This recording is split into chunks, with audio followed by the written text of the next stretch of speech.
सफलतापूर्वक संचालित कर रही जो कमेटी है, मैं उस कमेटी के सभी सदस्यों का हृदय की गहराइयों से आभार प्रकट करना चाहता हूं, कोटि कोटि धन्यवाद करना चाहता हूं कि आपने अपने घर के काम को छोड़ करके इस देश के किसान के इस काम को, इस मजबूरी को अपना कर्तव्य बनाने का जो काम किया, उसके लिए आप धन्यवाद के पात्र हैं। साथियों, जिस प्रकार से किसान सड़कों के ऊपर पड़ा है और देश की सरकार जिसको हम ही लोगों ने वोट देकर के संसद में बैठाने का और ताकत देने का काम किया था, वो सरकार हमारी बात को सुनने के लिए तैयार नहीं है। इससे दुर्भाग्यपूर्ण हमारे लिए दूसरी बात कोई नहीं हो सकती है। साथियों, समय चाहे जितना हो जाए, लेकिन हम देश की सरकार को इस मंच के माध्यम से आगाह करना चाहते हैं, आप जितना चाहे लंबा हमारा इम्तिहान क्यों ना ले ले प्रधानमंत्री जी, ये किसान का बेटा है, इसको रात को 12 बजे माइनस टेम्परेचर में भी पानी के राजबाहे में घुस करके पानी चलाने में ठंड नहीं लगती। और जो रात के 12, 1 बजे, 2 बजे ठंडे पानी में कपड़े निकाल करके घुसने की ताकत रखता है मोदी जी, आप चाहे जितने दिनों तक इनका इम्तिहान ले ले, ये आपके सड़क के तापमान से घबराने वाला नहीं। आपने जो बेरुखी करने का काम इसके साथ किया है, देखते हैं आपकी बेरुखी कितना लंबा चलती है। मैं कहना चाहता हूं मेरे साथियों के लिए, जो लोग यहाँ भूख हड़ताल पर बैठे हैं, मैं उनको नमन करना चाहता हूं, वंदन करना चाहता हूं। वो हमारे लिए प्रेरणा का स्रोत हैं। और सभी किसान भाइयों के लिए एक बात कहना चाहता हूं कि घबराने की जरूरत नहीं है, पूरा देश आपके पीछे खड़ा है। किसी शायर ने कहा भी है कि तूफानों से आंख मिलाओ, सैलाबों पर वार करो। कहा है कि तूफानों से आंख मिलाओ, सैलाबों पर वार करो और मल्लाहों का चक्कर छोड़ो। ये जो देश के मल्लाह बन करके बैठे हैं और उनके दिमाग में ये बैठा है कि हम ही अगर उनको पार लगाएंगे तो किसान पार लगेगा, नहीं तो डूब जाएगा, उनकी गलतफहमी को हटाने के लिए कहता हूं अपने किसान भाइयों से कि तूफानों से आंख मिलाओ, सैलाबों पर वार करो और मल्लाहों का चक्कर छोड़ो, तैर के दरिया पार करो, तैर के दरिया पार करो। साथियों, आपने बहुत लंबा संघर्ष छेड़ा हुआ है। मैं पवार खाप गुर्जर समाज की ओर से इस मंच के माध्यम से आपको आह्वान करना चाहता हूं, आपसे ये वादा करना चाहता हूं कि अपना समाज, हमारा गुर्जर समाज, जहां आपको जिस समय जरूरत पड़ेगी, चाहे हमारे यहाँ मंडल महासचिव चौधरी जगपाल सिंह हो, चाहे चौधरी विनय जी हो, चाहे ठाकुर देवपाल राणा जी हो, चाहे हमारे संदीप चौधरी जी हो, हमारे साथ जितने साथी आए हैं, हम सब लोग अपने पूरे सहयोग के साथ, अपने पूरे समाज के साथ, आपके साथ इस मंच के माध्यम से जुड़े हैं और जहां आपको जब हमारी जरूरत होगी हम आपके साथ खड़े रहेंगे। यह आश्वासन इस मंच के माध्यम से मैं देना चाहता हूं।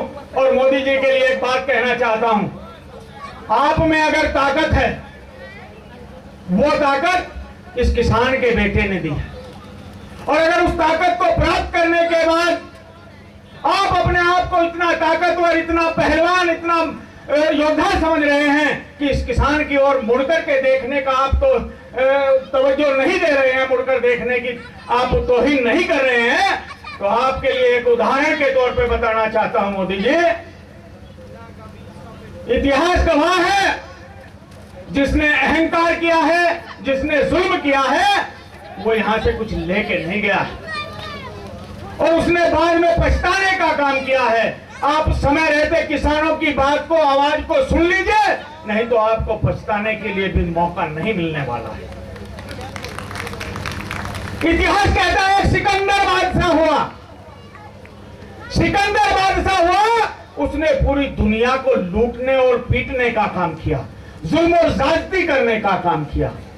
लेकिन जब सिकंदर बादशाह सारा कुछ करने के बाद कब्रों को खुदवा कर भी जिसने सिक्के निकालने का काम किया था, वो जब सिकंदर बादशाह बूढ़ा हो गया और उसके जाने का समय आया तो उसने कहा, अपने जो उसके सेनापति, उसके मंत्री संतरी थे, उनसे कहा कि इस दुनिया को बता देना मेरे बाद कोई ऐसी जुल्म ज्यादती करने वाला पैदा ना हो, दुनिया को अकल आ जाए, समझ आ जाए कि जुल्म करना अच्छी बात नहीं है। तो उसने अपने लोगों को कहा, अपने मंत्री परिषद को कहा कि जब मेरे जनाजे को, मेरी अर्थी को लेकर के आप निकलेंगे तो मेरे हाथ अर्थी के बाहर निकाल देना, मेरे हाथ अर्थी के मेरे जनाजे के बाहर निकाल देना, जिससे कि ये दुनिया समझ जाए, दुनिया में जो जुल्म ज्यादती करने वाले लोग हैं उनकी समझ में आ जाए कि सिकंदर जिसने सारी दुनिया को जीतने का काम किया था, जिसने सारी दुनिया पर जुल्म ज्यादती करने का काम किया था, उस सिकंदर का क्या हश्र हुआ, वो सिकंदर इस दुनिया से क्या लेकर के गया, ये लोगों को पता लग जाए, मेरे हाथों को खोल करके मेरे जनाजे से, मेरी अर्थी से बाहर निकाल देना। और फिर उसमें एक शायर ने कहा भी है कि जब कहां गए वो लोग, कहां गए वो लोग जो दुनिया के आली थे। आली का मतलब है मालिक, जो अपने आप को इस दुनिया का मालिक समझते थे, जैसे आज मोदी जी खुद को इस देश का मालिक समझ रहे हैं। ऐसे ही सिकंदर अपने आप को इस दुनिया का मालिक समझता था, अपने आप को सबसे ताकतवर मानता था। तो शायर ने कहा कि कहां गए वो लोग जो दुनिया के आली थे, और जब गया सिकंदर दुनिया से तो दोनों हाथ खाली थे। जब गया सिकंदर दुनिया से तो दोनों हाथ खाली थे। मैं मोदी जी को कहना चाहता हूं कि मोदी जी, यहां से कुछ आपके साथ जाने वाला नहीं है। आप जिस अन्न की रोटी खाते हैं वो यही अन्नदाता पैदा करता है। यही मेरी माँ, मेरी बहन, मेरी बेटियां, मेरे भाई, मेरे बुजुर्ग, चाहे गर्मी हो, भरी दोपहरी में लू के बीच में चाहे गेहूं काटना हो, चाहे भरी ठंड में पानी चलाने का काम करने का काम हो, यही अपने खून को तपा करके, पसीना बहा करके आपको और इस पूरे विश्व को अन्न दे करके यही अन्नदाता पालने का काम करता है। और उस अन्नदाता को आप सड़कों पर तड़पने और भटकने के लिए मजबूर कर रहे हो। आपका कल क्या होने वाला है यह आप सोच लेना, क्योंकि यदि हम बना सकते हैं, अगर हम आपको, ये किसान आपको अगर बनाने की हिम्मत रखता है, अगर अपनी पे आ गया तो फिर ये आपको मिटाने की हिम्मत भी रखता है। नहीं बचोगे, आपको आश्रय देने वाला इस देश में नहीं बचेगा।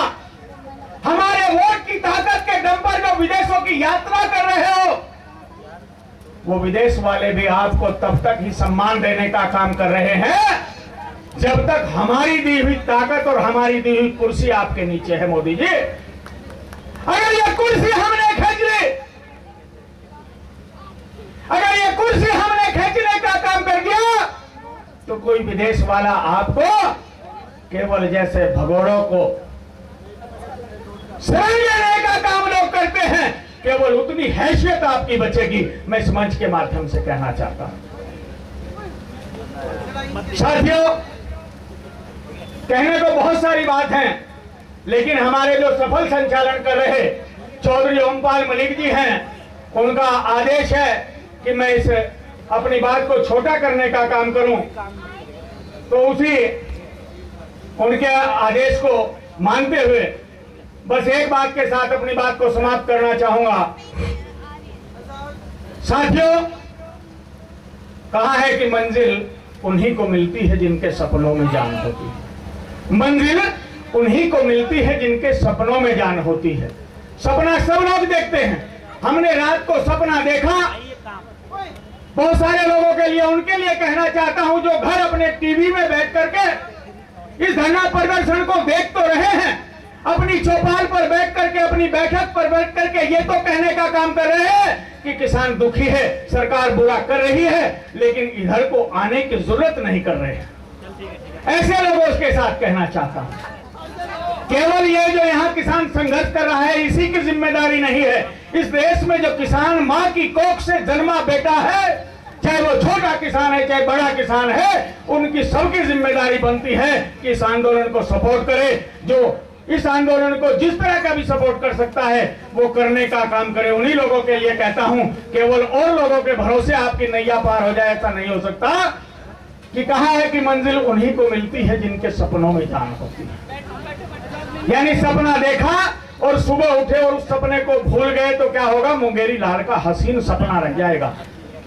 लेकिन अगर उस सपने को देख करके आप संकल्पित होकर के आगे बढ़ने का काम करेंगे, ये तय कर ले कि जो मैंने सपना देखा है अपने इस देश के किसान के लिए, मजदूर के लिए, मैं उस सपने को साकार करने के लिए अपना सब कुछ लगाने का काम करूंगा। और जहां मेरी जरूरत इस आंदोलन को पड़ेगी मैं उसमें सहयोग करने का काम करूंगा। तभी आपका वो सपना संपूर्ण हो सकता है। सपना आप किसी भी प्रकार का देख सकते हैं। अगर उसको पूरा करने के लिए एक जिद पैदा नहीं करेंगे, एक जुनून पैदा नहीं करेंगे तो आपका सपना पूरा होने वाला नहीं है। केवल मुंगेरी लाल का हसीन सपना बन के रह जाएगा कि कहा है कि मंजिल उन्हीं को मिलती है जिनके सपनों में जान होती है। और पंखों से कुछ नहीं होता यारो, हौसलों से उड़ान होती है, हौसलों से उड़ान होती है। आप अपना हौसला कायम रखिए। जय हिंद, जय भारत, जय किसान यूनियन। चौधरी महेंद्र सिंह जी का कमर रहे।